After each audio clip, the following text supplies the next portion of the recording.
No entendí dónde están mis $20,000 mensuales, gritó Tatiana irrumpiendo en mi sala con la mano extendida como si fuera dueña del aire que respiraba en mi propia casa. Sus ojos tenían esa mirada que ya conocía de memoria, esa mezcla de desprecio y derecho que había perfeccionado durante estos últimos 3 años viviendo bajo mi techo. Pero lo que ella no sabía, lo que no podía ni imaginar mientras se plantaba ahí frente a mí con esa actitud de reina destronada, era que yo ya había tomado la decisión más difícil de mi vida 2 días antes. 2 días en los que había llorado en silencio, había rezado pidiendo fuerzas y había aceptado que el amor de madre también tiene límites. Mi nombre es Olga Mercedes, tengo 62 años, y durante toda mi vida creí que ser buena madre significaba darlo todo sin pedir nada a cambio. Pensé que significaba abrir las puertas de mi hogar sin condiciones, entregar mi pensión mes tras mes, aguantar humillaciones y convertir mi casa en un hotel donde yo pagaba para ser la sirvienta. Pero esa tarde, viendo a Tatiana exigir mi dinero como si fuera suyo por derecho divino, entendí que había confundido el amor con la resignación. Ella siguió gritando, sus brazos moviéndose con esa dramaticidad que había heredado de su padre, mi exesposo que también supo muy bien cómo vaciar mis bolsillos y mi autoestima al mismo tiempo. ¿Dónde está mi dinero, mamá? ¿Dónde está lo que me corresponde? Necesito esos $20,000 ahora mismo. Cada frase salía de su boca como un martillo golpeando contra mis costillas, pero por primera vez en mucho tiempo, yo no me encogí. Me quedé sentada en mi sillón favorito, ese que había comprado con mi primer sueldo como secretaria hace más de 30 años, y la observé como quien mira una tormenta desde la ventana sabiendo que ya pasará. Porque lo cierto es que Tatiana no llegó a mi casa por amor filial o por nostalgia de los domingos en familia. Llegó corriendo con las lágrimas frescas aún colgando de sus mejillas, después de que Ricardo, su novio de 5 años, la dejara por una muchacha 20 años menor que trabajaba en su oficina. Llegó con 2 maletas llenas de ropa cara que él había comprado y con el orgullo hecho pedazos, buscando el refugio que solo una madre puede ofrecer cuando el mundo se vuelve hostil. Y yo, como siempre, abrí la puerta sin hacer preguntas. Recuerdo esa noche como si fuera ayer. Tatiana temblaba en el umbral de mi casa, su maquillaje corrido formando ríos negros por sus mejillas, su respiración entrecortada entre sollozos que parecían salir desde lo más profundo de su alma rota. Mamá me engañó, mamá no tengo a dónde ir, mamá ayúdame. Y yo, que había jurado después del divorcio que nunca más permitiría que alguien abusara de mi bondad, derretí todas mis defensas en un segundo. Porque así somos las madres, criaturas programadas para sanar heridas ajenas aunque las nuestras sigan sangrando. La abracé esa noche hasta que sus lágrimas mojaron mi camisón, le preparé té de manzanilla endulzado con miel como cuando era niña, y le prometí que en mi casa siempre tendría un lugar seguro donde reconstruirse. Le dije que el tiempo cura todo, que los hombres van y vienen pero las madres permanecen para siempre, que juntas íbamos a salir adelante como siempre habíamos hecho. Qué tonta fui al creer que mi hija recordaría esas promesas cuando ya no las necesitara. Los primeros meses fueron de luto compartido. Tatiana lloraba por las noches y yo le llevaba pañuelos y chocolates calientes. Hablábamos hasta muy tarde sobre lo cruel que pueden ser los hombres, sobre cómo una mujer debe aprender a valerse por sí misma, sobre planes de futuro y sueños que parecían posibles cuando los susurrábamos en la oscuridad de mi cocina. Pero conforme pasaron las semanas, algo comenzó a cambiar. Las lágrimas de Tatiana se secaron, pero su amargura se cristalizó en resentimiento, y ese resentimiento no era solo contra Ricardo. Era contra el mundo entero, incluyéndome a mí. Comenzó con pequeñas cosas que yo justifiqué como síntomas de su depresión. Dejaba los platos sucios en el fregadero esperando que yo los lavara. No ayudaba con las compras ni con la limpieza. Se levantaba al mediodía y se acostaba cuando yo ya estaba durmiendo, convirtiendo mi rutina de toda la vida en un caos silencioso. Pero lo que más me dolía era cómo había comenzado a hablarme. Ya no era su madre que la había consolado, sino la vieja que le debía algo por haber arruinado su vida perfecta con Ricardo. Mamá, necesito dinero para salir con mis amigas. Mamá, dame dinero para el salón de belleza. Mamá, préstame para comprar ropa nueva que me ayude a sentirme mejor. Y yo, que trabajé 40 años para construir una pensión decente, comencé a vaciar mis ahorros mes tras mes creyendo que estaba ayudando a mi hija a sanar. Hasta que las peticiones se volvieron exigencias, y las exigencias se volvieron amenazas veladas. Si no me das el dinero me voy a ir de aquí y no me vas a ver nunca más, mamá. Y yo, aterrada ante la posibilidad de quedarme completamente sola, seguí pagando. Pagué sus salidas nocturnas, sus tratamientos de belleza, su ropa nueva, sus caprichos, sus berrinches, su silencio hostil cuando no le daba lo que pedía. Pagué hasta que un día me di cuenta de que ya no quedaba nada de mis ahorros, y que mi pensión mensual había dejado de ser mía para convertirse en el sueldo de una hija que me veía como su empleada personal. Pero esa tarde, cuando Tatiana entró gritando por sus $20,000 como todos los meses, algo había cambiado en mí. Tal vez fue la forma en que ni siquiera me saludó antes de exigir el dinero. Tal vez fue la manera en que sus ojos me miraron como si fuera un cajero automático descompuesto. O tal vez simplemente fue que después de 62 años de vida, por fin entendí la diferencia entre amar a alguien y permitir que te destruyan en nombre de ese amor. La miré ahí parada, exigiendo mi dinero con la misma naturalidad con la que pedía un vaso de agua, y mi mente voló hacia atrás como una película rebobinándose hasta llegar a esos días dorados, cuando Tatiana era solo una niña de rizos castaños que se colgaba de mi cuello susurrándome que yo era la mamá más bella del mundo entero. Tenía apenas 5 años cuando me decía que cuando fuera grande iba a cuidarme igual que yo la cuidaba a ella, que íbamos a vivir juntas para siempre en una casa llena de flores y pájaros cantando en las mañanas. Recuerdo sus manitas regordetas acariciando mi cabello mientras yo le leía cuentos antes de dormir. Su vocecita dulce preguntándome si los ángeles tenían mamás como ella tenía la suya. Su risa cristalina cuando jugábamos a las muñecas en el patio de la casa donde vivíamos antes, cuando su padre aún fingía ser un hombre decente y nuestra familia parecía un cuadro perfecto colgado en la pared de la felicidad. Tatiana corría hacia mí cada vez que llegaba del trabajo, sus bracitos abiertos como alas de mariposa, gritando mami, mami, ya llegaste, y yo olvidaba todas las humillaciones que su padre me había hecho pasar durante el día. Los domingos cocinábamos juntas. Ella se subía a una silla para alcanzar la mesa de la cocina y yo le enseñaba a amasar el pan mientras me contaba sus sueños de niña. Quería ser doctora para curar a los animalitos heridos, quería ser maestra para enseñar a otros niños a leer, quería ser como yo cuando fuera grande porque según ella yo era la mujer más inteligente y fuerte del universo. Sus ojos brillaban cuando me decía esas cosas, y yo me sentía capaz de mover montañas con tal de que esa luz nunca se apagara. Pero ahora, viendo a esta mujer de 35 años gritándome por dinero que no había ganado, me preguntaba dónde había quedado enterrada esa niña dulce. ¿Cuándo exactamente se había convertido mi pequeña en esta extraña que me miraba con los mismos ojos fríos de su padre? Porque sí, tenía que reconocerlo aunque me doliera hasta los huesos. Tatiana había heredado lo peor de él. La capacidad de tomar sin dar nada a cambio, de exigir sin agradecer, de convertir el amor en una transacción comercial donde siempre salía ganando. Su padre había sido mi primera gran lección sobre cómo el amor puede cegarte hasta la más absoluta estupidez.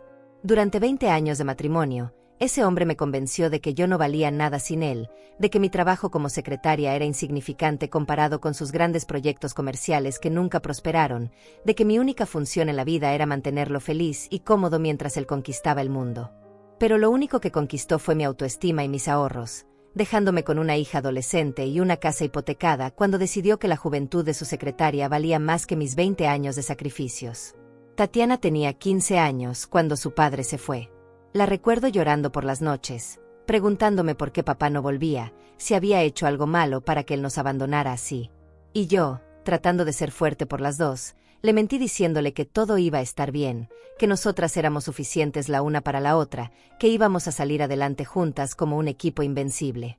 Trabajé dobles turnos para pagar sus estudios, vendí todo lo que tenía valor para que no le faltara nada, me quedé sin vacaciones durante años para que ella pudiera ir a campamentos de verano con sus compañeras de colegio. Y durante un tiempo, pareció que lo habíamos logrado.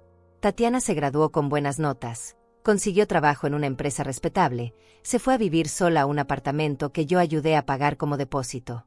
Por primera vez en mucho tiempo, me sentí orgullosa de haber criado a una mujer independiente y fuerte.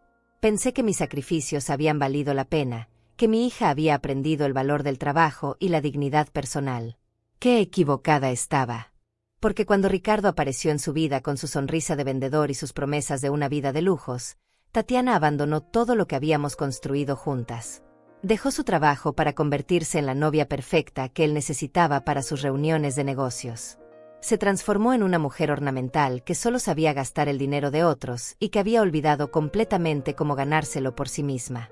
Y cuando la dejó por alguien más joven y más maleable, mi hija volvió a ser esa niña de 15 años llorando porque papá se había ido.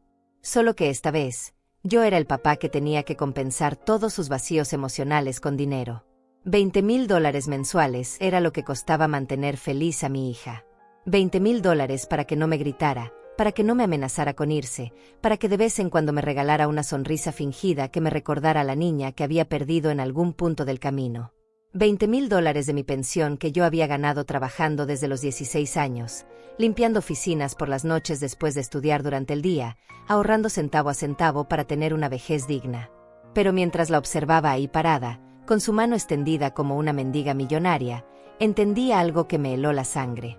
Tatiana no había vuelto a casa por amor o por necesidad emocional.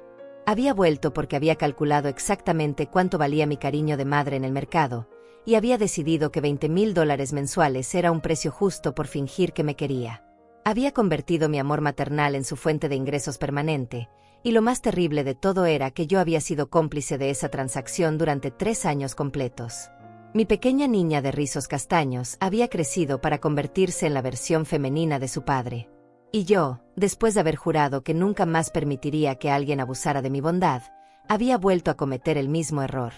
Solo que esta vez dolía 1000 veces más, porque esta vez el abusador tenía mi sangre y mi apellido. Durante estos 3 años, las humillaciones fueron llegando de a poco, tan sutilmente que al principio las confundí con los dolores normales de la convivencia.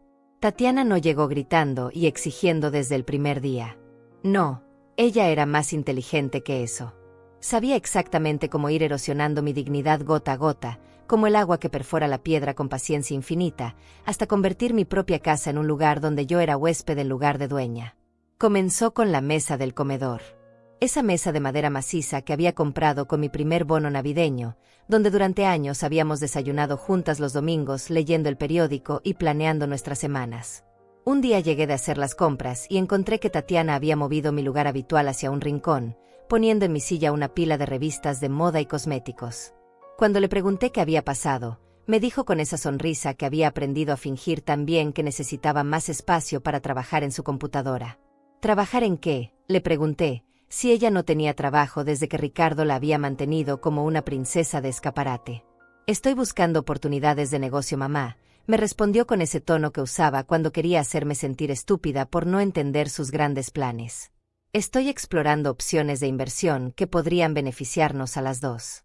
Y yo, que siempre había creído en los sueños de mi hija más que en mis propias corazonadas, le cedí mi lugar en la mesa sin protestar. Pero las oportunidades de negocio nunca llegaron. Lo único que llegaba cada mes era su mano extendida pidiendo los $20,000 para sus gastos de investigación, para sus cursos online de emprendimiento, para las reuniones con potenciales socios que siempre se cancelaban a último momento. Y mi lugar en la mesa se convirtió en el rincón donde yo comía en silencio mientras ella hablaba por teléfono con sus amigas sobre restaurantes caros y tratamientos de spa que yo financiaba sin saberlo. Después vino el tema del baño. Mi casa tenía 2 baños, uno principal que siempre había sido mío y otro más pequeño que usábamos para las visitas. Un martes por la mañana, cuando intenté entrar al baño principal para mi ducha matutina, encontré la puerta cerrada con seguro. Tatiana gritó desde adentro que estaba ocupada, que usara el otro baño porque ella iba a demorar mucho tiempo. Necesitaba hacer su rutina completa de belleza, explicó más tarde, y el baño pequeño no tenía la iluminación adecuada ni el espacio suficiente para todos sus productos. Acepté usar el baño de visitas esa mañana, pensando que era algo temporal. Pero los días se convirtieron en semanas, las semanas en meses, y mi baño principal se transformó en el spa privado de Tatiana. Frascos de cremas que costaban más que mi comida semanal llenaban mis repisas. Aparatos para el cabello que yo jamás había visto ocupaban mi tocador. Mi espejo se había convertido en el altar donde mi hija realizaba sus rituales de belleza que duraban horas, mientras yo me apretujaba en el baño pequeño tratando de no quejarme porque, después de todo, era mi hija y las madres no cobran alquiler a sus hijas. Pero lo que más dolió fue cuando perdí mi habitación. No fue de golpe, fue como todo lo demás que Tatiana hacía, un proceso gradual que comenzó con una conversación aparentemente inocente sobre cómo el ruido de la calle la despertaba muy temprano en la habitación de huéspedes. Mamá, tú que madrugaste toda tu vida ya estás acostumbrada a los ruidos, pero yo que estoy pasando por este proceso de sanación necesito un sueño reparador para recuperar mi energía emocional. Su energía emocional. Como si el dolor fuera una patente que solo ella tuviera derecho a usar. Me convenció de que intercambiáramos habitaciones temporalmente, solo hasta que ella se sintiera mejor y pudiera buscar su propio lugar. La habitación principal tenía mejor aislamiento acústico, más espacio para sus cosas, y un closet más grande donde podía organizar toda la ropa que había traído de su vida con Ricardo. Yo me mudaría a la habitación pequeña por unas semanas, tal vez un par de meses a lo mucho, hasta que ella estuviera lista para independizarse nuevamente. 3 años después, yo seguía durmiendo en esa habitación que apenas tenía espacio para una cama individual y un pequeño armario donde mi ropa vivía apretujada como sardinas en lata. Mi habitación principal se había convertido en la suite de lujo de Tatiana, decorada con muebles nuevos que yo había pagado sin cuestionarlos porque ella me había explicado que necesitaba un ambiente positivo para superar su trauma emocional. Pero el golpe final llegó cuando me sacó de la sala. Mi sala, donde había pasado las mejores tardes de mi vida leyendo novelas y viendo mis programas favoritos, donde había consolado a Tatiana cuando era niña y donde habíamos planeado juntas nuestros sueños de futuro. Un día llegué del supermercado y encontré que había movido todos mis muebles hacia el lavadero, creando en la sala un espacio que ella llamaba su oficina de trabajo. Necesito un lugar profesional para recibir a mis contactos de negocios, me explicó mientras acomodaba un escritorio nuevo en el lugar donde antes estaba mi sillón favorito. No puedo traer inversionistas serios a una sala que parece de abuela, mamá. Necesito proyectar una imagen de éxito si quiero que confíen en mis proyectos. Y ahí estaba yo, viendo cómo mi hija convertía mi sala en su oficina fantasma, mientras yo me refugiaba en el lavadero entre la lavadora y la secadora, viendo televisión en una pantalla pequeña que había tenido que comprar porque la grande ahora decoraba la oficina donde nunca llegaba ningún inversionista. Pero sí llegaban sus amigas a tomar vino caro y a burlarse de las mujeres de nuestra edad que según ellas ya habían perdido toda relevancia en el mundo. Desde mi rincón en el lavadero, las escuchaba hablar sobre cómo las madres viejas siempre quieren controlarlo todo, sobre cómo es agotador tener que lidiar con las inseguridades de las mujeres mayores que no entienden que los tiempos han cambiado. Y Tatiana se reía, mi propia hija se reía mientras describía lo difícil que era vivir conmigo, lo demandante que era yo, lo mucho que ella me toleraba por pura bondad filial. Cada risa era una puñalada que me atravesaba desde el lavadero hasta el corazón. Pero lo que más me dolía no eran las humillaciones físicas de haber perdido mi espacio. Era darme cuenta de que mi hija había aprendido a odiarme por haberle dado todo. Me odiaba por ser vieja, por no ser cool como sus amigas ricas, por recordarle que dependía económicamente de una mujer de 62 años que había trabajado toda su vida para tener una pensión decente. Me odiaba porque mi existencia era la prueba viviente de que ella había fracasado en la vida, y necesitaba humillarme para sentirse superior. Y yo, que había confundido el amor maternal con la complicidad, seguía pagando $20,000 mensuales por el privilegio de ser odiada en mi propia casa. El control del dinero fue la humillación más sofisticada que Tatiana diseñó para mí. No se conformó con quitarme mis espacios físicos, necesitaba también adueñarse de mi autonomía financiera, convertirme en una especie de niña que debía pedir permiso para gastar mi propio dinero. Todo comenzó con esa conversación que ahora entiendo fue calculada hasta el último detalle. Una tarde cuando yo regresaba del banco después de retirar mi pensión mensual. Mamá, me dijo con esa voz suave que usaba cuando quería manipularme, he estado pensando que deberíamos organizar mejor nuestras finanzas. Tú que nunca has sido buena con los números podrías cometer errores y eso sería terrible para las dos. ¿Qué tal si yo me encargo de administrar los gastos de la casa para que no tengas que preocuparte por nada? Tú solo me das tu pensión cada mes y yo me ocupo de que todo funcione perfectamente. Su propuesta sonaba tan razonable, tan llena de amor filial aparente, que yo acepté sin pensar en las consecuencias. Después de todo, ella había estudiado administración de empresas, tenía experiencia manejando presupuestos grandes cuando vivía con Ricardo, y yo realmente odiaba lidiar con cuentas y facturas. Qué alivio sería entregarle esa responsabilidad a mi hija inteligente y capaz. Pero lo que Tatiana no mencionó en su oferta generosa era que su versión de administrar los gastos incluía darme una mesada semanal de $200 para mis necesidades personales. $200 que debía justificar comprobante por comprobante, explicándole para qué necesitaba cada centavo como si fuera un adolescente pidiendo dinero para el cine. El resto de mi pensión, esos más de $20,000 mensuales que yo había ganado trabajando durante 40 años, desaparecían en lo que ella llamaba gastos de mantenimiento de la casa. Gastos que incluían su ropa nueva cada semana, sus tratamientos de belleza, sus salidas nocturnas, sus cursos online de desarrollo personal, y esos misteriosos pagos a asesores financieros que según ella estaban invirtiendo nuestro dinero en oportunidades de alto rendimiento.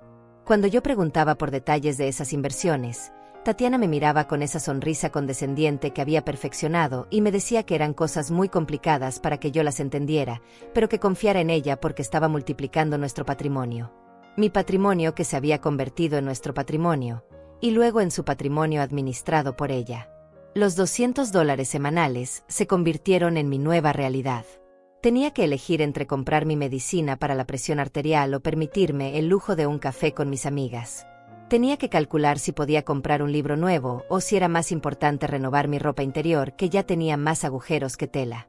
Tenía que pedirle permiso a mi propia hija para comprar un regalo de cumpleaños para mi hermana, escuchando sus sermones sobre la importancia de ahorrar para el futuro. El futuro que según ella estábamos construyendo juntas, pero que yo sabía que solo incluía sus sueños. Y cuando mi mesada se terminaba antes de tiempo, tenía que humillarme pidiendo adelantos. Tatiana me hacía esperar horas antes de responder a mis súplicas, como un jefe castigando a un empleado irresponsable.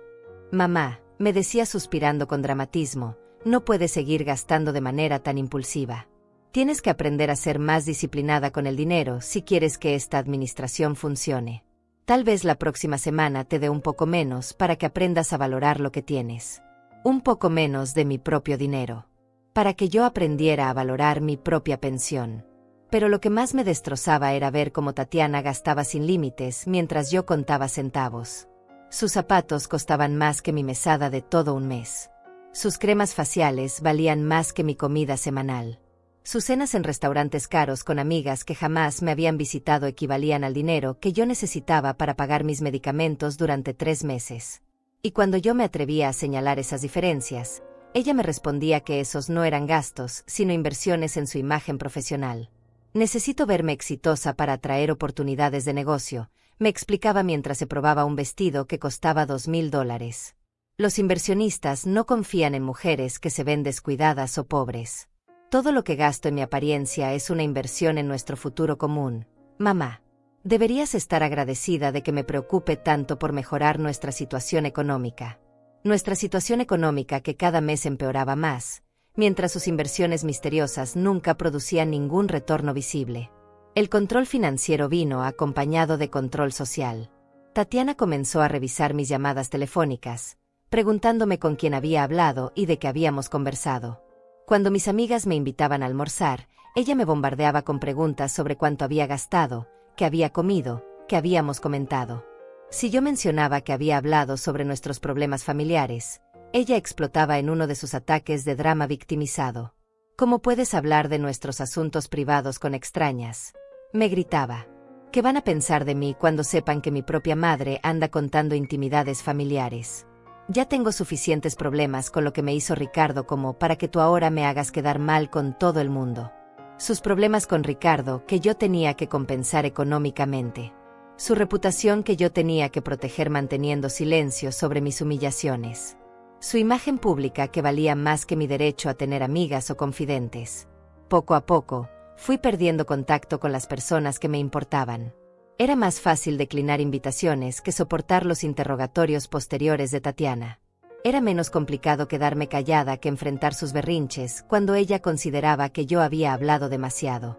Mi mundo social se fue encogiendo hasta que mi única compañía constante era mi hija, que me toleraba a cambio de $20,000 mensuales y que me recordaba constantemente lo afortunada que era de tenerla a ella en mi vida. Porque según Tatiana, ¿qué sería de mí sin ella? ¿Quién me ayudaría a entender el mundo moderno? ¿Quién me protegería de estafadores que se aprovechan de viejas ingenuas? ¿Quién se ocuparía de que no cometiera errores financieros que podrían arruinar nuestro futuro? Yo debería estar agradecida de tener una hija tan responsable y cariñosa que había sacrificado su independencia para cuidar de mi vejez. Mi vejez que había comenzado prematuramente a los 62 años, no por la edad sino por la humillación constante de ser tratada como una incapaz en mi propia casa. Y mientras yo me encogía cada día un poco más, convencida de que efectivamente no servía para nada sin la supervisión de mi hija, Tatiana crecía en poder y desprecio. Me veía como una gallina de huevos de oro que necesitaba mantener viva, pero no necesariamente feliz. Solo necesitaba que siguiera produciendo esos $20,000 mensuales que financiaban su vida de princesa caída en desgracia. Hasta esa tarde cuando llegó gritando por su dinero como todos los meses, sin saber que 2 días antes yo había tomado la decisión más difícil de mi vida. Fue Francisca Quintero quien me abrió los ojos con la delicadeza de alguien que sabe que la verdad puede doler más que la mentira, pero que también sabe que algunas heridas necesitan ser expuestas al aire para poder sanar. Francisca era mi vecina de toda la vida, esa mujer de cabello plateado y manos curtidas por el trabajo que había visto crecer a Tatiana y que conocía mi historia mejor que yo misma. Durante estos 3 años de humillaciones, ella había sido testigo silencioso de mi transformación de mujer independiente a sombra de mi propia hija. La encontré esa mañana de martes en el supermercado, eligiendo tomates con la misma meticulosidad con la que había criado a sus 5 hijos después de que su esposo muriera en un accidente cuando ella tenía apenas 30 años. Francisca sabía lo que significaba ser fuerte por necesidad, lo que costaba sacar adelante una familia sin ayuda de nadie, lo que dolía trabajar dobles turnos para que los hijos nunca sintieran la ausencia del padre. Por eso mismo, cuando me vio contando monedas para comprar una medicina que no podía costear, su rostro se llenó de una tristeza que me partió el corazón. «Olga», me dijo tomándome del brazo con esa firmeza maternal que había desarrollado décadas atrás, «necesitamos hablar. Ven a casa cuando termines de hacer tus compras». Y algo en su voz, una urgencia mezclada con cariño, me hizo obedecer sin cuestionar. Su casa olía a café recién hecho y a pan casero, esos aromas que habían desaparecido de mi hogar desde que Tatiana había decidido que mi cocina era demasiado anticuada para sus gustos modernos. Francisca me sirvió una taza humeante sin preguntar cómo la quería, porque después de tantos años de amistad sabía exactamente cuántas cucharadas de azúcar necesitaba mi alma cansada. Se sentó frente a mí en esa mesa de madera gastada donde habíamos compartido tantas conversaciones sobre nuestros hijos, nuestros sueños, nuestras decepciones y nuestras pequeñas victorias cotidianas. «Dime la verdad, Olga», me dijo mirándome directamente a los ojos. «¿Cuándo fue la última vez que fuiste feliz en tu propia casa?». La pregunta me golpeó como un martillo en el pecho porque no tenía respuesta. No podía recordar la última vez que había despertado en mi cama sin sentir esa opresión en el estómago, esa ansiedad constante de no saber qué nuevo capricho de Tatiana tendría que financiar ese día. No podía recordar la última vez que había cocinado algo que realmente me gustaba sin tener que consultar primero si estaba permitido en la dieta especial de mi hija. No podía recordar la última vez que había visto televisión en mi propia sala sin sentirme como una intrusa en territorio ajeno. «No sé», le susurré a Francisca mientras las lágrimas comenzaban a rodar por mis mejillas como ríos de una tristeza que había estado reprimiendo durante demasiado tiempo. «Ya no me acuerdo de cuando me sentí en casa en mi propia casa». Francisca asintió con esa sabiduría de mujer que ha visto demasiadas historias similares, que ha sido testigo de cómo el amor mal entendido puede convertirse en la herramienta más efectiva de destrucción personal.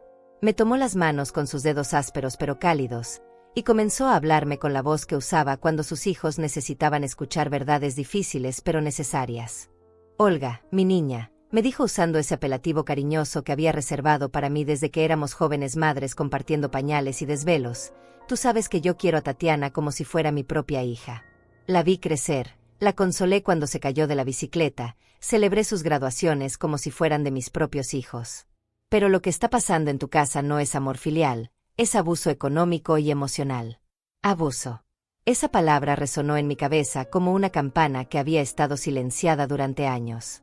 Nunca había pensado en lo que vivía como abuso porque había crecido con la idea de que las madres estamos para dar sin límites, para sacrificarnos sin quejas, para amar sin condiciones.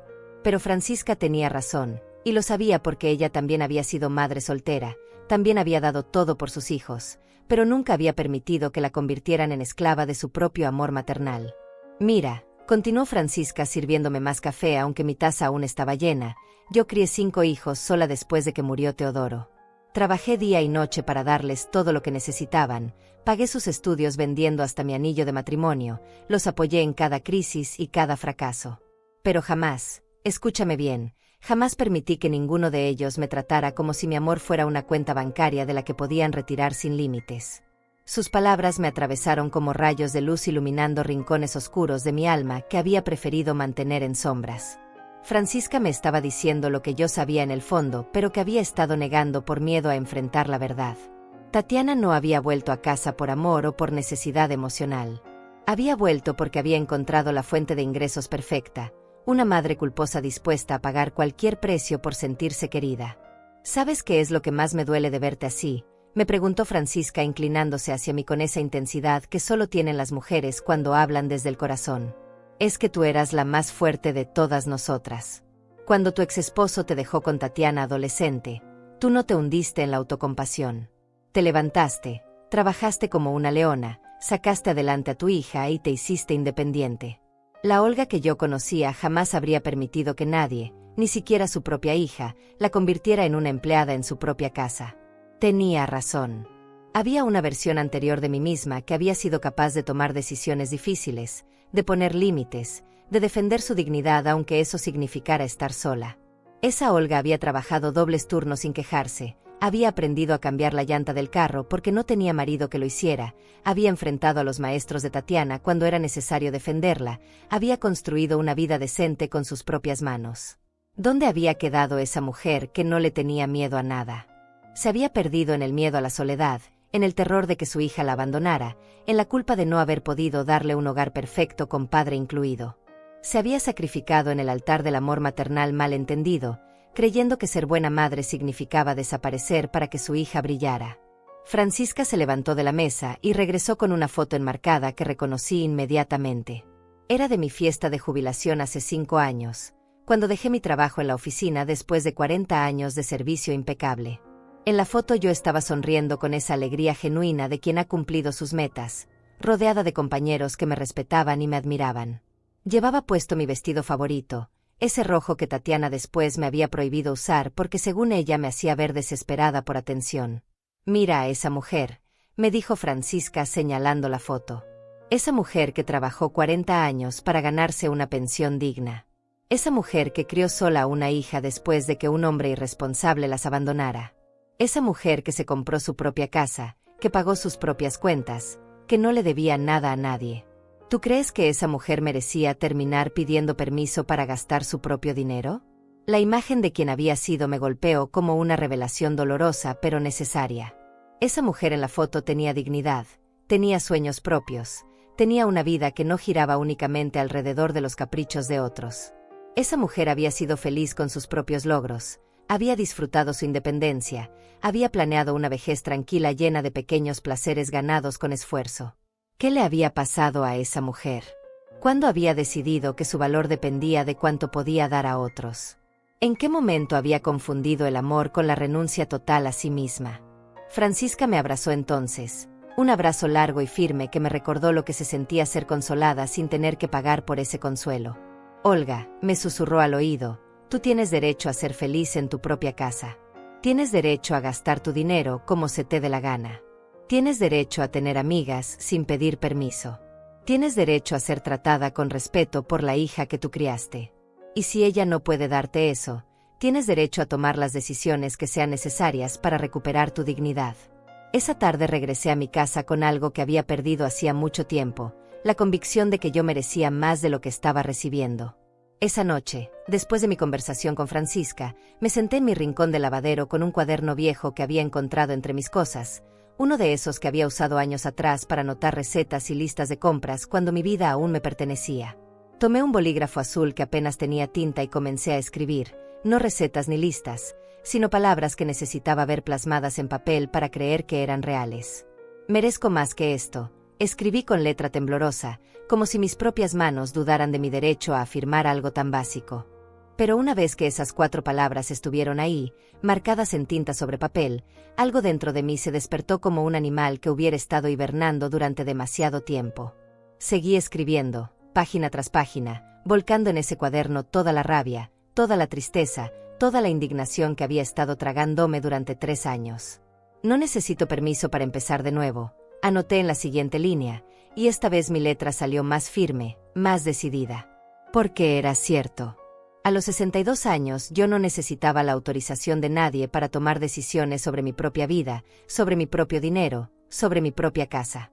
Durante 40 años había trabajado sin faltar ni un solo día, había ahorrado cada centavo que pude, había planificado mi jubilación con la meticulosidad de quien sabe que nadie más va a cuidar de ella. No había llegado hasta aquí para convertirme en la empleada doméstica de mi propia hija. Escribí hasta que se me acabó la tinta del bolígrafo, hasta que las páginas del cuaderno se llenaron de todas las verdades que había estado negando. Escribí sobre la mujer que había sido antes de que Tatiana volviera a casa, sobre la mujer que quería volver a ser, sobre la mujer que merecía vivir en paz en su propia casa después de una vida entera de trabajo y sacrificios. Y mientras escribía, las palabras se convertían en decisiones, las decisiones en planes, los planes en una determinación que no había sentido en años. Al día siguiente, miércoles por la mañana, mientras Tatiana aún dormía en mi habitación hasta pasado el mediodía como era su costumbre, tomé el teléfono y marqué un número que había encontrado en las páginas amarillas. Era el bufete de abogados Durán y Asociados, especialistas en derecho de familia y desalojos. Mi corazón latía tan fuerte que temía que se escuchara a través del teléfono, pero cuando la secretaria me preguntó en qué podía ayudarme, mi voz salió clara y firme. Necesito consultar sobre los derechos que tengo como propietaria de una casa para desalojar a alguien que vive conmigo, le dije, y pronunciar esas palabras en voz alta fue como romper una barrera invisible que había estado conteniéndome durante demasiado tiempo. La secretaria me dio una cita para el viernes a las 2 de la tarde, y yo la anoté en mi cuaderno como si fuera la cita más importante de mi vida. Porque lo era. El jueves por la mañana hice algo que no había hecho en 3 años. Fui al banco sola, sin avisar a Tatiana, sin pedir permiso para manejar mi propio dinero. Le dije al gerente que quería cambiar las condiciones de mi cuenta, que quería ser la única persona autorizada para hacer retiros, que necesitaba recuperar el control total de mi pensión. El hombre, que me conocía desde hacía años, me miró con una mezcla de sorpresa y alivio, como si hubiera estado esperando que llegara ese momento. Señora Mercedes, me dijo mientras procesaba los cambios, me alegra verla tomar estas decisiones. Hace tiempo que queríamos hablar con usted sobre algunos movimientos inusuales en su cuenta, pero como su hija tenía autorización para manejar sus fondos, no podíamos intervenir sin su consentimiento explícito. Movimientos inusuales. Mi sangre se heló cuando el gerente me mostró los estados de cuenta de los últimos meses. Tatiana no solo había estado retirando los $20,000 mensuales que yo le daba conscientemente. También había estado haciendo retiros adicionales de 5, 10, $15,000 con justificaciones que yo nunca había autorizado. Gastos médicos de emergencia, reparaciones urgentes de la casa, inversiones que supuestamente habíamos discutido juntas. Mi hija había estado robándome sistemáticamente mientras yo vivía con $200 semanales de mi propio dinero. ¿Cuánto queda en mi cuenta?, pregunté con la voz quebrada, temiendo la respuesta. El gerente tecleó algunos números en su computadora y me entregó un papel que confirmó mis peores sospechas. De los $150,000 que había acumulado en ahorros durante toda mi vida laboral, quedaban apenas $30,000. En 3 años, Tatiana había consumido $120,000 de mis ahorros, además de mi pensión mensual completa. Me había robado mi jubilación mientras fingía cuidar de mis finanzas. Salí del banco con las piernas temblando, pero con una determinación férrea creciendo en mi pecho. Ya no era solo cuestión de recuperar mi espacio físico en la casa o mi autonomía personal. Era cuestión de supervivencia económica. A este ritmo, en menos de 2 años Tatiana habría consumido hasta el último centavo de mis ahorros, y yo me quedaría dependiendo completamente de una pensión que ella seguiría controlando hasta dejarme en la miseria absoluta. Esa tarde, mientras organizaba todos los documentos que necesitaría para mi cita con el abogado, encontré algo que me terminó de convencer de que estaba tomando la decisión correcta.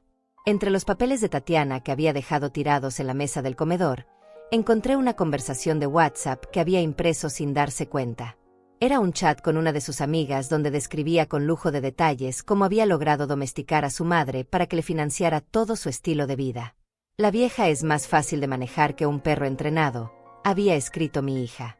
Solo necesitas hacerle creer que la necesitas emocionalmente y te da todo lo que le pidas. Ya llevo 3 años sin trabajar ni un solo día y viviendo como reina con su dinero. El truco está en hacerla sentir culpable por todo lo que supuestamente le faltó cuando era niña.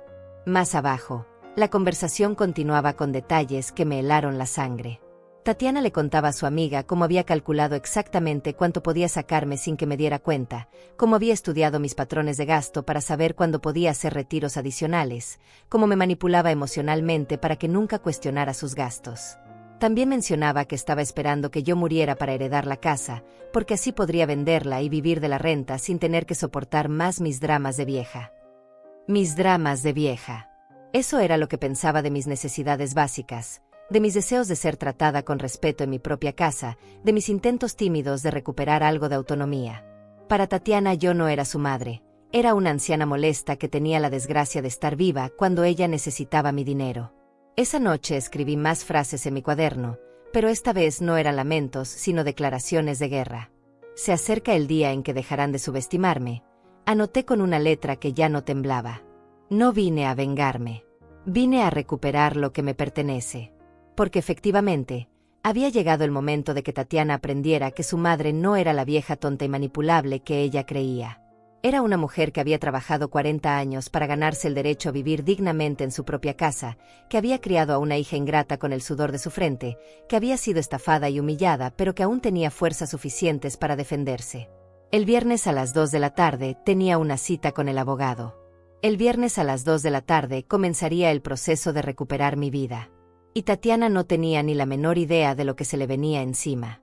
El viernes a las 2 de la tarde me presenté en el bufete de abogados Durán y Asociados con todos mis documentos organizados en una carpeta que había comprado especialmente para la ocasión. Llevaba puesto mi vestido rojo, ese que Tatiana me había prohibido usar, y por primera vez en 3 años me sentía como la mujer que solía ser. El doctor Ricardo Durán me recibió en su oficina con esa profesionalidad que inspira confianza, pero también con la calidez de alguien que entiende que los problemas familiares siempre vienen cargados de dolor. Mientras le contaba mi historia, el abogado tomaba notas con una expresión que oscilaba entre la indignación y la tristeza. Había visto casos similares antes, me explicó, porque lamentablemente el abuso económico hacia adultos mayores por parte de sus propios hijos era más común de lo que la gente imaginaba. Pero lo que diferenciaba mi situación era que yo tenía algo que muchas víctimas no tenían: documentos que probaban la propiedad de la casa y evidencia clara del manejo fraudulento de mis finanzas. Señora Mercedes, me dijo después de revisar todos mis papeles, usted tiene derecho legal absoluto de desalojar a su hija de su propiedad. No importa que sea familia, no importa que no tenga contrato de alquiler, no importa que ella alegue derechos como hija. Su casa es suya y usted decide quién vive en ella. Además, con estos estados de cuenta que me muestra, también podríamos proceder legalmente por apropiación indebida de fondos. Apropiación indebida de fondos. El término legal para lo que en términos simples significaba que mi hija me había estado robando durante 3 años. El doctor Durán me explicó que los retiros no autorizados que Tatiana había hecho de mi cuenta constituían un delito, y que yo podía presentar cargos criminales además del desalojo civil. Pero cuando me preguntó si quería proceder por esa vía, algo dentro de mí se resistió. No quiero destruirla, le dije, y mi voz salió más suave de lo que había planeado. Solo quiero que salga de mi casa y que me devuelva mi vida. Al final, sigue siendo mi hija, y las madres no enviamos a nuestros hijos a la cárcel por más daño que nos hayan hecho. El abogado asintió con comprensión y me presentó lo que él llamaba el plan de acción más humano pero efectivo. Prepararíamos todos los documentos legales para el desalojo, pero le daríamos a Tatiana un ultimátum civilizado: 30 días para encontrar otro lugar donde vivir y salir voluntariamente, o enfrentar un proceso legal formal que incluiría no solo el desalojo forzoso, sino también la demanda por los fondos sustraídos fraudulentamente. También me ayudaría a redactar una carta donde yo resumiría todos los abusos documentados durante estos 3 años, no como acusación sino como explicación de por qué había tomado esta decisión. Una carta que Tatiana podría leer para entender que sus acciones tenían consecuencias, que el amor maternal no era sinónimo de estupidez maternal, que había cruzado líneas que no debió haber cruzado jamás. Salí de esa oficina con una sensación de poder que no había experimentado en años. Por primera vez desde que Tatiana había vuelto a casa, yo tenía el control de la situación. Tenía un plan, tenía respaldo legal, tenía la seguridad de que estaba actuando dentro de mis derechos y con justicia moral. Ya no era la víctima silenciosa que aguantaba humillaciones por miedo a quedarse sola. Era una mujer defendiendo su dignidad con las herramientas que la ley me proporcionaba. Durante el fin de semana, mientras Tatiana salía con sus amigas gastando dinero que ya no podría sacar de mi cuenta, yo me dediqué a preparar mi estrategia con la meticulosidad de un general planeando una batalla. Cambié las cerraduras de la casa y mandé hacer copias solo para mí.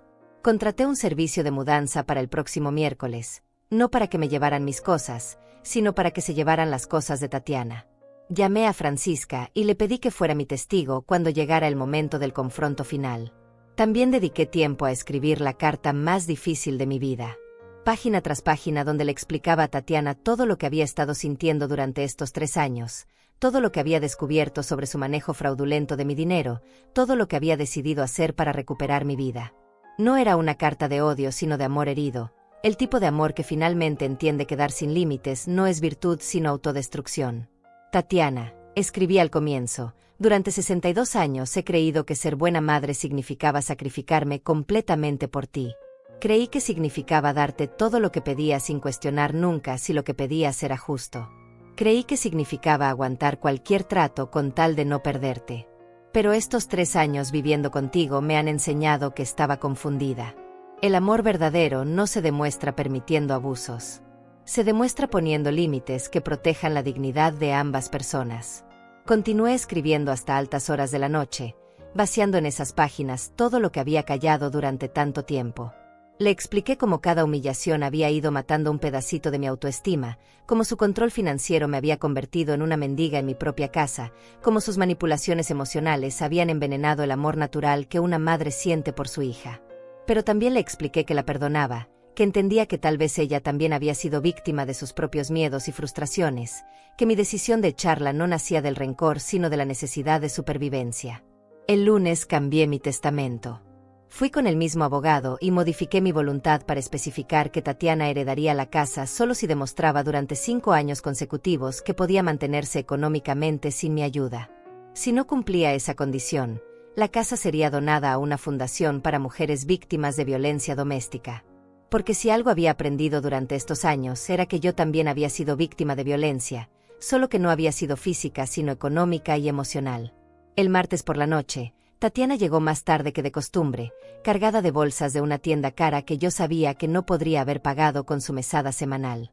La vi descargar sus compras en la sala que había sido mía, hablando por teléfono con una amiga sobre planes para el próximo fin de semana que obviamente incluían gastos que ella esperaba financiar con mi pensión del mes siguiente. No tenía ni la menor idea de que al día siguiente su fuente de ingresos infinita iba a secarse para siempre. La observé moverse por mi casa con esa familiaridad de quien se siente dueña de todo lo que toca, y por primera vez en 3 años no sentí la opresión habitual en el pecho. Al contrario, sentí una extraña paz, la tranquilidad de quien ha tomado una decisión difícil pero correcta y ya no tiene que seguir torturándose con dudas. Mañana sería miércoles. Mañana Tatiana descubriría que su madre ya no era la vieja manipulable que había estado explotando durante 3 años. Mañana aprendería que todas las acciones tienen consecuencias, incluso cuando esas acciones se cometen contra la persona que te ama incondicionalmente. Esa noche dormí mejor que en mucho tiempo, no porque estuviera feliz con lo que iba a pasar, sino porque finalmente había recuperado algo que había perdido hacía demasiado tiempo: el respeto por mí misma. Mañana comenzaría mi nueva vida. El miércoles amaneció con esa claridad particular que tienen los días destinados a cambiar todo para siempre. Me levanté más temprano que de costumbre, no porque tuviera prisa sino porque sabía que necesitaría cada minuto para prepararme mentalmente para lo que estaba a punto de hacer. Tatiana aún dormía en mi habitación cuando yo ya estaba vestida con mi mejor ropa, tomando un café que por primera vez en 3 años saboreé realmente, porque sabía que era el último café que tomaría sintiéndome como una extraña en mi propia cocina. A las 9 de la mañana llegó el camión de mudanzas, exactamente como habíamos acordado. Francisca apareció pocos minutos después, cumpliendo su promesa de acompañarme en este momento crucial. Se veía preocupada pero decidida, con esa expresión de mujer que ha vivido lo suficiente para entender que algunas batallas no se pueden evitar, solo se pueden ganar o perder con dignidad. Los trabajadores de la mudanza esperaron en el jardín mientras yo subía las escaleras hacia mi habitación, esa que había sido mía durante 20 años y que Tatiana había ocupado durante los últimos 3. Toqué la puerta con firmeza, y cuando su voz somnolienta preguntó quién era, simplemente dije: «Soy tu madre, y necesitamos hablar ahora mismo». La puerta se abrió revelando a una Tatiana despeinada, en pijama, con esa cara de molestia que ponía cada vez que alguien interrumpía su sueño. Pero cuando vio mi expresión, cuando notó que llevaba en las manos una carpeta con documentos y una carta sellada, algo en su actitud cambió. El fastidio se transformó en una especie de alerta animal, como si intuitivamente supiera que algo importante estaba por suceder. «Mamá, ¿qué pasa?», me preguntó con una voz que trataba de sonar casual pero que no podía ocultar cierta tensión. «Es muy temprano para dramas, ¿no crees?». «No hay dramas, Tatiana», le respondí con una calma que me sorprendió a mí misma. «Solo hay consecuencias. Te vistes ahora mismo y bajas a la sala. Tenemos una conversación pendiente que no puede esperar ni un minuto más». Algo en mi tono debe haberle transmitido la seriedad de la situación porque por primera vez en 3 años me obedeció sin discutir. Se vistió rápidamente y bajó las escaleras con esa cara de quien está tratando de descifrar qué está pasando. Cuando llegó a la sala y vio a Francisca sentada en el sofá con expresión solemne, cuando notó a través de la ventana el camión de mudanzas estacionado en la entrada, su rostro se llenó de una confusión genuina. «¿Qué significa esto, mamá?», preguntó señalando hacia la ventana. «¿Por qué hay un camión de mudanzas en nuestra casa?». «En mi casa», la corregí firmemente. «Y está aquí porque hoy es el día en que tú te vas de aquí para siempre». Las palabras salieron de mi boca con una claridad que me asombró. Durante semanas había ensayado mentalmente este momento, había imaginado cientos de versiones diferentes de esta conversación, pero ahora que finalmente estaba sucediendo, las palabras fluían con naturalidad, como si hubieran estado esperando años para ser pronunciadas. Tatiana me miró como si hubiera perdido la razón. «¿Qué estás diciendo, mamá? No entiendo de qué hablas. Si estás molesta por algo, podemos conversarlo como siempre lo hacemos». «Como siempre lo hacemos», repetí con una sonrisa amarga. «Te refieres a como siempre lo hacemos, donde tú exiges y yo obedezco. Donde tú gastas y yo pago. Donde tú vives cómodamente mientras yo me refugio en el lavadero de mi propia casa. Ese tipo de conversación, ¿verdad?». Le extendí la carta que había preparado con tanto cuidado. «Léela», le dije. «Todo está explicado ahí. Y cuando termines de leer, vas a entender por qué los señores que están afuera van a ayudarte a empacar tus cosas». Tatiana tomó la carta con manos que comenzaban a temblar ligeramente. Mientras leía, su expresión pasó por toda una gama de emociones: confusión inicial, incredulidad creciente, indignación, pánico y finalmente algo que me tomó por sorpresa: miedo genuino. Cuando terminó de leer, sus ojos se llenaron de lágrimas, pero no eran las lágrimas manipuladoras que había aprendido a usar para conseguir lo que quería. Eran lágrimas de alguien que acababa de darse cuenta de que había ido demasiado lejos. «Mamá, no puedes hacer esto», me dijo con una voz quebrada. «Soy tu hija. No puedes echarme a la calle como si fuera una extraña». «Tienes razón», le respondí manteniendo mi tono firme pero sin crueldad. «Eres mi hija, y por eso mismo debería haberte enseñado desde pequeña que las acciones tienen consecuencias. Debería haberte puesto límites cuando comenzaste a confundir mi amor con tu derecho a abusarme. Pero como no lo hice entonces, lo estoy haciendo ahora». Saqué los estados de cuenta del banco que había preparado cuidadosamente y se los mostré. También le mostré las copias de los retiros no autorizados, las transferencias que ella había hecho sin mi conocimiento, los números que demostraban cómo había dilapidado $120,000 de mis ahorros en 3 años. «Esto es robo, Tatiana», le dije señalando los documentos. «Robo sistemático y planificado. Mi abogado me ha explicado que podría denunciarte penalmente y probablemente ganar el caso. Pero como soy tu madre y a pesar de todo te amo, te estoy dando la oportunidad de irte dignamente sin enfrentar cargos criminales». Su cara se puso pálida como papel. No sabía que ella supiera que yo había descubierto sus fraudes financieros. Durante todos estos meses había creído que era lo suficientemente inteligente para robarme sin que me diera cuenta, que yo era tan tonta que nunca revisaría mis propios estados de cuenta. «Mamá, yo puedo explicarte todo», comenzó a decir con esa voz que usaba cuando sabía que había hecho algo imperdonable y trataba de encontrar una justificación. «Las inversiones que hice con tu dinero van a dar frutos pronto. Todo lo que gasté era para nuestro futuro común. Tú no entiendes de finanzas modernas, pero yo estaba multiplicando nuestro patrimonio». «¿Nuestro patrimonio?», interrumpí con una firmeza que me sorprendió. «Mi patrimonio, Tatiana. Mi dinero que yo gané trabajando 40 años mientras tú jugabas a ser empresaria con fondos que no eran tuyos. Y no hay inversiones, hija.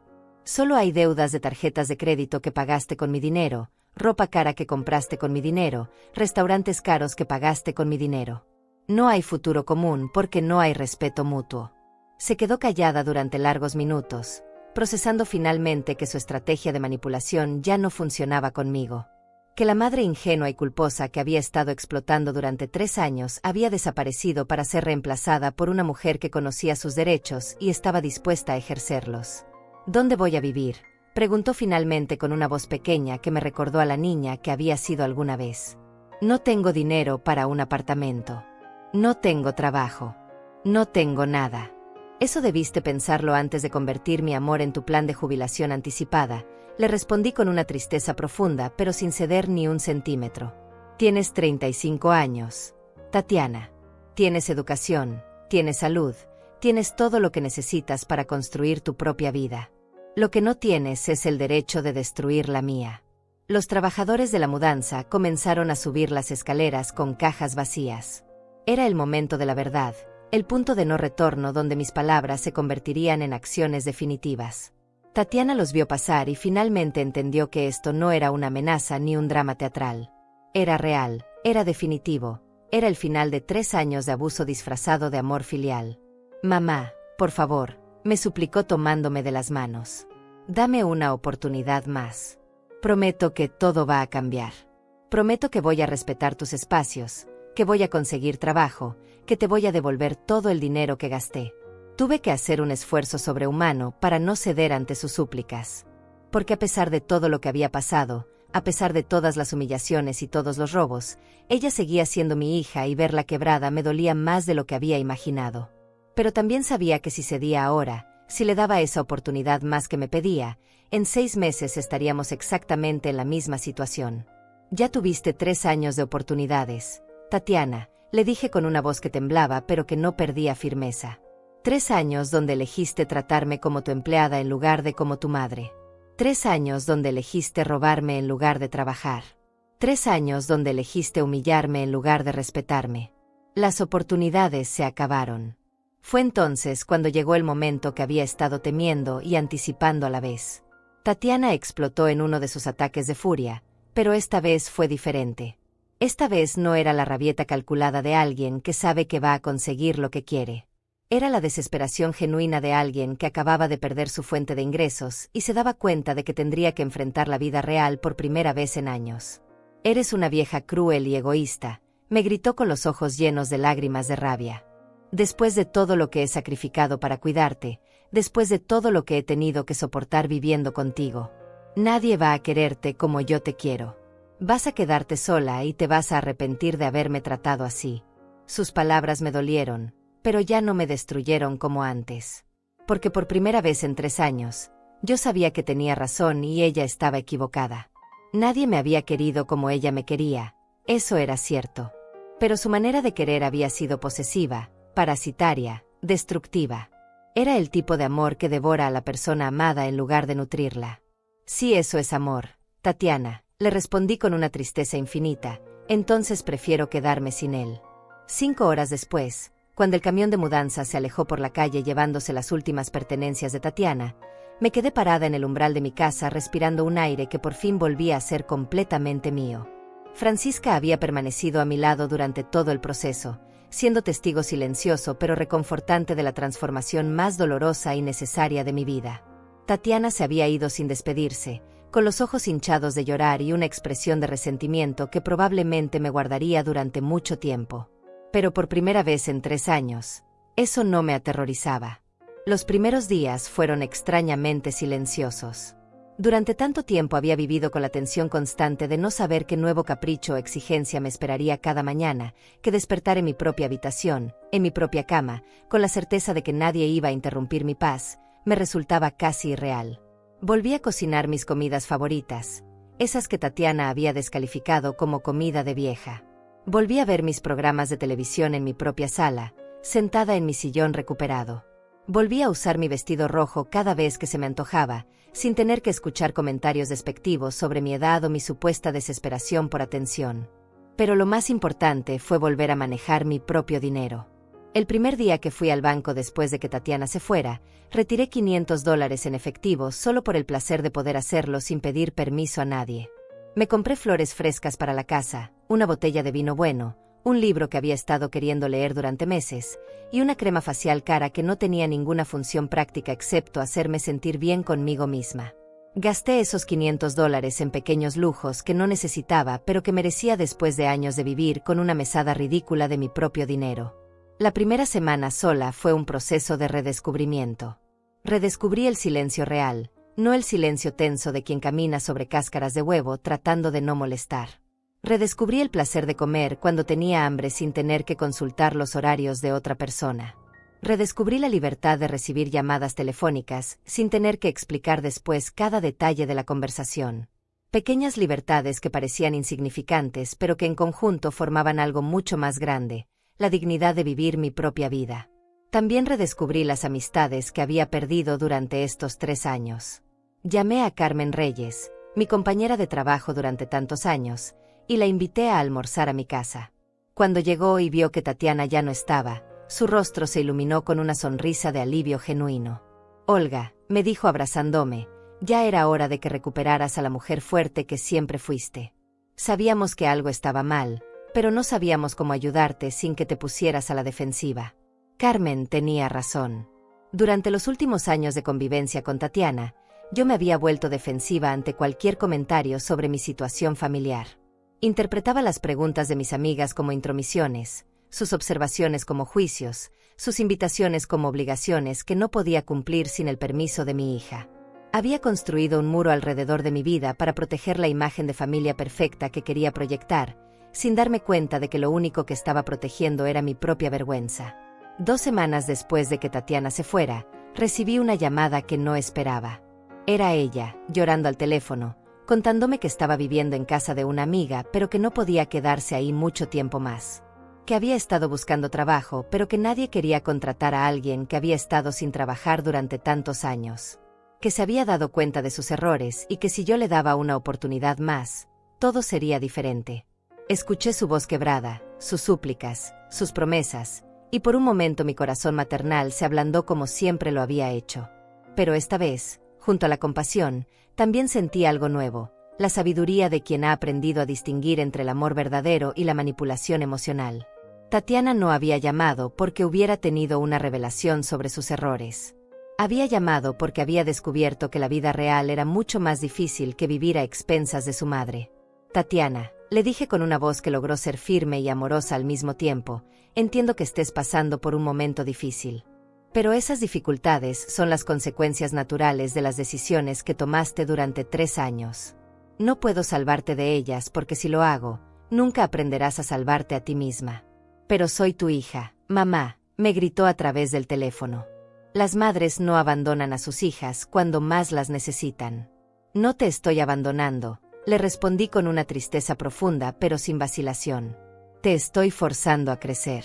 Te estoy enseñando lo que debería haberte enseñado hace mucho tiempo, que en la vida real, cada persona es responsable de sus propias decisiones y de las consecuencias de esas decisiones. Colgué el teléfono con las manos temblando, pero también con la certeza de que había hecho lo correcto. Durante las siguientes semanas, Tatiana siguió llamando esporádicamente, alternando entre súplicas desesperadas y ataques de furia donde me culpaba de todos sus problemas. Pero cada conversación me confirmaba que mi decisión había sido acertada. Mi hija seguía viendo nuestra relación como una transacción donde ella ponía las demandas y yo ponía el dinero. Mes y medio después de su partida, llegó una carta certificada dirigida a mí. Era de Tatiana, pero no era otra súplica. Era algo completamente diferente. Una disculpa real. En 3 páginas escritas a mano, mi hija me pedía perdón específicamente por cada una de las humillaciones que me había hecho pasar. Reconocía que había abusado de mi amor, que había robado mi dinero, que había convertido mi casa en mi prisión. No me pedía que la perdonara para poder volver, sino que la perdonara para que yo pudiera estar en paz. También me contaba que había conseguido trabajo como mesera en un restaurante, que estaba viviendo en un apartamento pequeño que compartía con 2 roommates, que por primera vez en años estaba aprendiendo a valerse por sí misma sin depender del dinero de otros. Era un trabajo humilde, escribía, pero le estaba enseñando el valor del dinero ganado con esfuerzo propio. Finalmente entendía por qué yo había protegido tanto esos $20,000 mensuales que ella había considerado suyos por derecho. La carta terminaba con una línea que me hizo llorar. Gracias por amarme lo suficiente como para detenerme cuando estaba destruyéndote y destruyéndome a mí misma. Esa noche, por primera vez desde que Tatiana se había ido, lloré. Pero no fueron lágrimas de tristeza, sino de alivio. Mi hija finalmente estaba comenzando a entender la diferencia entre ser amada y ser permitida. Estaba aprendiendo que el amor verdadero a veces requiere dureza, que proteger a alguien de las consecuencias de sus actos no es bondad sino crueldad disfrazada. 6 meses después, Tatiana me visitó para mi cumpleaños. Llegó con un regalo que había comprado con su propio dinero, un ramo de flores y una tarjeta que decía simplemente para la mujer más valiente que conozco. Almorzamos juntas en mi cocina, Conversamos como no habíamos conversado en años, y cuando se fue, me abrazó con un cariño que se sentía diferente. Ya no era el abrazo calculado de alguien que quería algo de mí. Era el abrazo genuino de una hija que finalmente respetaba a su madre. Hoy, 2 años después de aquella tarde cuando Tatiana irrumpió en mi sala exigiendo sus $20,000 mensuales, vivo sola en mi casa pero no me siento sola. Tengo mis amigas de vuelta, tengo mis rutinas propias, tengo la paz de quien vive según sus propios términos. Mi relación con Tatiana se está reconstruyendo lentamente, sobre bases nuevas de respeto mutuo en lugar de dependencia tóxica. Ella viene a visitarme cada 15 días, me cuenta sobre su trabajo y sus planes, y aunque aún lucha económicamente, no me pide dinero. Ha aprendido que nuestra relación vale más que cualquier cantidad de dólares. Mi casa volvió a ser mi refugio en lugar de mi prisión. Mi dinero volvió a ser mío para gastarlo en lo que me haga feliz. Mi vida volvió a pertenecerme después de años de haberla entregado en nombre de un amor mal entendido. Porque al final, no es la pensión ni la casa ni el dinero lo que te define como persona. Es tu capacidad de levantarte una y otra vez, de poner límites cuando es necesario, de amar sin perderte a ti misma en el proceso. Es tu capacidad de entender que a veces la mayor prueba de amor que puedes dar es decir no cuando todo tu corazón quiere decir sí. A los 64 años, finalmente aprendí que merezco ser tratada con dignidad en mi propia casa. Y esa lección, aunque llegó tarde, llegó a tiempo para cambiar el resto de mi vida. Esta mañana de domingo, mientras riego las plantas del jardín que volví a cultivar después de tantos años de abandono, me detengo a observar cómo las flores que sembré hace 6 meses han crecido más de lo que esperaba.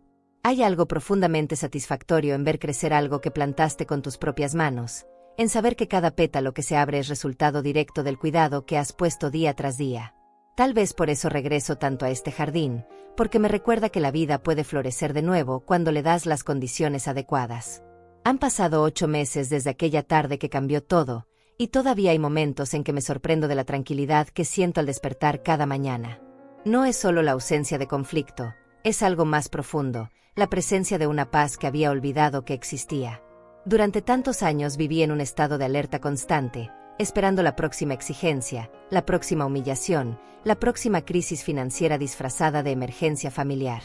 Ahora mis días transcurren con un ritmo que yo misma elijo, y esa simple libertad sigue pareciéndome un milagro pequeño pero poderoso. La semana pasada tuve una conversación con Dolores Aranda, una señora de mi edad que conocí en el curso de pintura al que decidí inscribirme después de décadas de postergar ese pequeño sueño. Dolores me contaba sobre su propia experiencia con un hijo que había regresado a casa después de su divorcio y que poco a poco había ido apropiándose no solo de su espacio sino de su tranquilidad mental. Mientras ella me relataba situaciones que me sonaban dolorosamente familiares, me di cuenta de algo que no había procesado completamente. Lo que viví con Tatiana no fue un caso aislado de mala suerte familiar, sino un patrón reconocible que muchas mujeres de nuestra generación experimentan en silencio. Somos las madres que trabajamos toda la vida para tener una vejez digna, solo para descubrir que nuestros propios hijos ven esa dignidad como un recurso del cual pueden disponer libremente. Somos las mujeres que confundimos el amor maternal con la renuncia total a nosotras mismas, que creímos que ser buenas madres significaba desaparecer para que nuestros hijos brillaran. Y cuando finalmente nos damos cuenta del error, ya hemos perdido tantos años, tanto dinero, tanta autoestima, que recuperarnos parece imposible. Pero no es imposible. Esa es la lección más importante que he aprendido en estos meses de soledad elegida.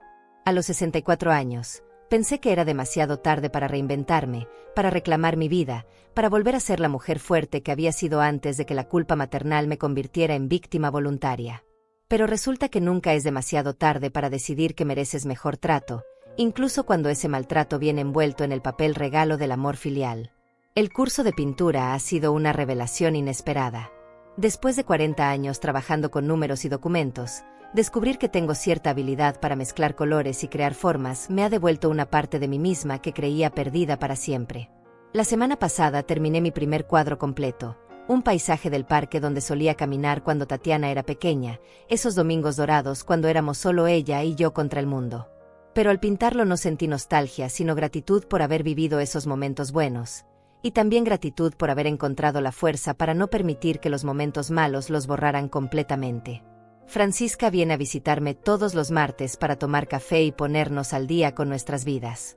Ella ha sido testigo de mi transformación desde aquella tarde cuando llegué a su casa contando monedas para comprar medicina, y dice que es como ver renacer a una amiga que había dado por perdida. Ayer me trajo una foto que había tomado sin que me diera cuenta la semana pasada, mientras yo estaba en el jardín podando las rosas. En la imagen estoy sonriendo con esa sonrisa verdadera que había desaparecido durante los años de convivencia tóxica con mi hija. Es la sonrisa de alguien que está genuinamente contenta con su vida, no fingiendo contentamiento para evitar conflictos. Mi relación con el dinero también ha cambiado de maneras que no esperaba. Durante tantos años, primero con mi exesposo y después con Tatiana, mi dinero había sido visto como un recurso comunitario del cual yo era apenas la administradora temporal.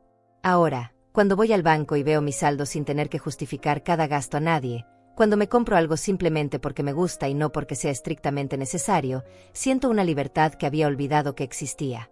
No es libertad para ser irresponsable con mis finanzas, sino libertad para ser responsable de ellas según mis propios criterios y prioridades. La semana pasada me di un lujo que habría sido impensable durante los años de explotación. Contraté un servicio de limpieza para que vinieran una vez por semana a ayudarme con las tareas más pesadas de la casa. No porque no pueda hacerlas yo misma, sino porque he decidido que mi tiempo vale más que el dinero que cuesta pagarles. Es una decisión pequeña pero simbólicamente enorme, porque significa que finalmente he aceptado que merezco gastar mi dinero en mi propia comodidad sin tener que justificarlo ante nadie. También he comenzado a viajar, algo que había sido impensable durante los años de control financiero. El mes pasado fui a visitar a mi hermana Valeria en otra ciudad, un viaje que había postergado durante años por falta de presupuesto. Resultó que no era falta de presupuesto, sino falta de autonomía para decidir cómo gastarlo. Pasar una semana en casa de mi hermana, recordando quién era yo antes de convertirme en la víctima de mi propia generosidad, fue como reencontrarme con una versión de mí misma que creía desaparecida para siempre. Pero tal vez el cambio más profundo ha sido en mi manera de relacionarme con otras personas. Durante tantos años fui la mujer que daba sin límites, que nunca decía no, que se sacrificaba por otros sin esperar nada a cambio. Pensaba que eso me hacía noble y generosa, pero ahora entiendo que solo me hacía vulnerable ante quienes quisieran aprovecharse de esa generosidad. He aprendido a poner límites sin culpa, a decir no sin justificaciones extensas, a ofrecer ayuda sin entregarme completa. La semana pasada, una conocida del curso de pintura me pidió prestados $500 para una emergencia médica. La Olga de antes habría sacado el dinero inmediatamente, sin hacer preguntas, movida por esa compulsión de rescatar a otros que había arruinado mi relación con Tatiana. Pero la Olga de ahora le dije que podía ayudarla con $100 que no necesitaba que me devolviera, pero que no podía comprometerme con cantidades mayores. Ella aceptó agradecida, y yo me quedé con la satisfacción de haber ayudado sin ponerme en riesgo. Es extraño cómo la soledad que tanto temía cuando pensaba en echar a Tatiana resultó ser exactamente lo que necesitaba para reconectarme conmigo misma. No me siento sola, me siento acompañada por la mujer que fui, que soy, y que puedo seguir siendo. Tengo mis rutinas, mis aficiones, mis amistades recuperadas, mis pequeños proyectos personales. Tengo una vida que es completamente mía, sin tener que consultar cada decisión con alguien que no respeta mis criterios. Hace 2 semanas, Tatiana me llamó para contarme que había recibido una promoción en su trabajo. Ya no es mesera sino supervisora de turno, un ascenso que había logrado por su propia dedicación y esfuerzo. Me contó con orgullo genuino sobre cómo había aprendido a manejar equipos, sobre los cursos de capacitación que estaba tomando para mejorar profesionalmente, sobre sus planes de eventualmente estudiar una carrera técnica en administración hotelera. Por primera vez en años, cuando hablamos no hubo tensión subyacente, no hubo peticiones veladas de dinero, no hubo manipulación emocional. Era simplemente una hija contándole a su madre sobre sus logros profesionales, y una madre sintiendo orgullo genuino por esos logros. Durante esa conversación, Tatiana me dijo algo que me llegó al corazón.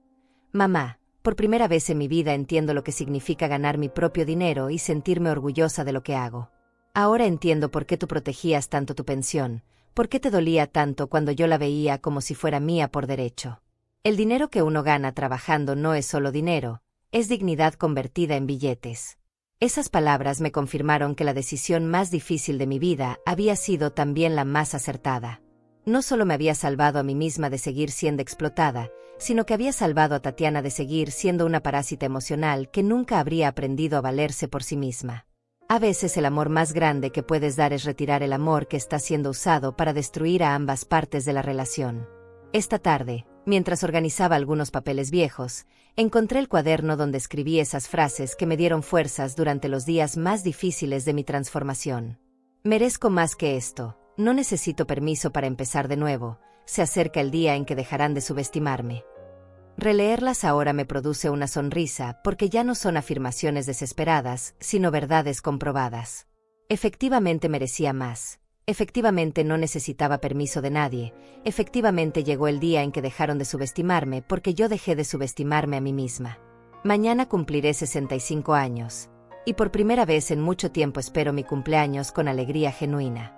He planeado una pequeña celebración en mi casa con las amigas que recuperé después de años de aislamiento autoimpuesto.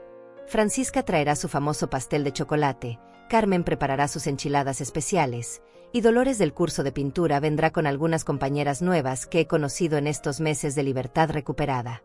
Será una celebración simple pero significativa, porque no estoy celebrando solo un año más de vida, sino el renacimiento de una mujer que se dio por perdida y que resultó estar simplemente dormida. Tatiana también vendrá, por supuesto. Me pidió permiso para traer un regalo que había estado ahorrando para comprarme, algo que eligió personalmente sin pedirle dinero a nadie. No sé qué será, pero sé que será especial porque será la primera vez en años que mi hija me regala algo comprado con dinero que ganó trabajando.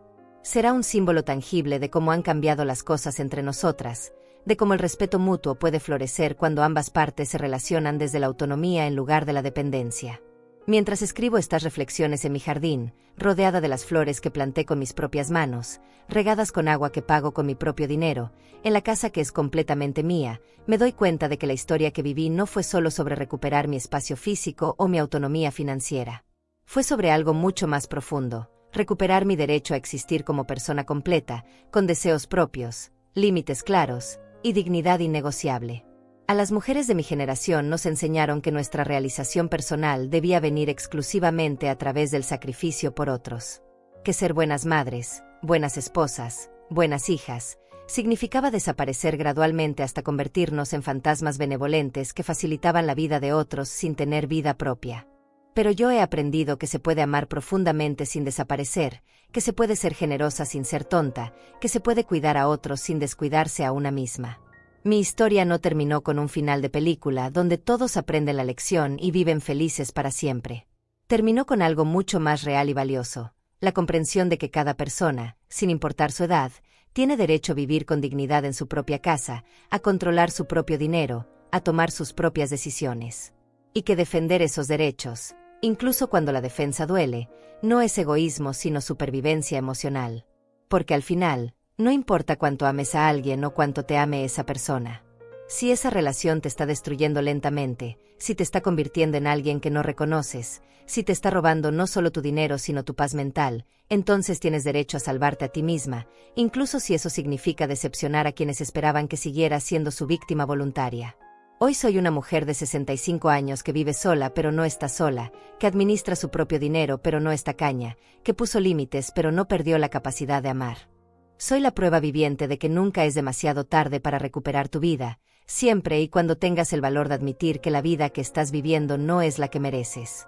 Y eso, después de todo, es lo único que realmente importa.